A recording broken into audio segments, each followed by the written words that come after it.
Tagad gūtas ir virvi apakšā.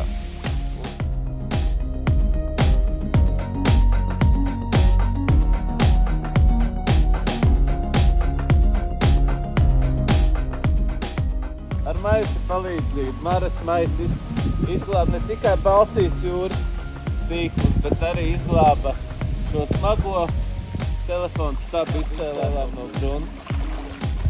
Vienkārši pateicoties grunts talantam un rīkiem un labiem palīgiem Robertam un Valteram. Jā. Perfekti. Tas ir kāds Luci.